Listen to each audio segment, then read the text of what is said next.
The auto body industry is a dying trade, something I never thought I would say, but hear me out. From personal experience, I can tell you that whatever job you're doing, anything, it's always cheaper to pay out of pocket versus going through the insurance. Let me explain. Any work that needs to be done, it's always cheaper to pay out of pocket every damn time.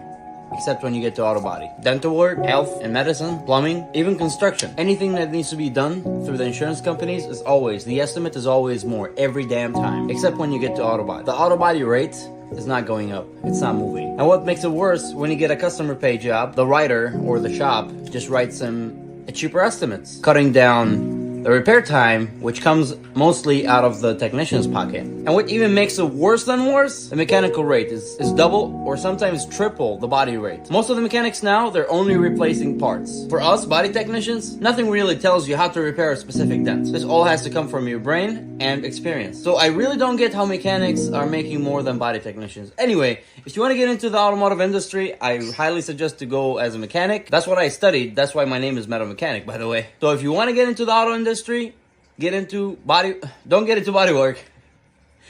Get into a mechanical. If you can be a diesel mechanic, hell yeah, do it. Just become a diesel mechanic. They make big bucks. But if you want to go into bodywork, unless you're going into custom work, you know, a custom shop where you deal just with custom cars, and unless they decide their own rates and they're not controlled by the insurance company, by all means. That's why the auto body industry is a dying trade, especially the collision section. It's your guy, Ahmad, Metal Mechanic. Yeah, I know, mechanic and does body work. A couple of bad decisions, but I'm gonna fix them. Have a good day.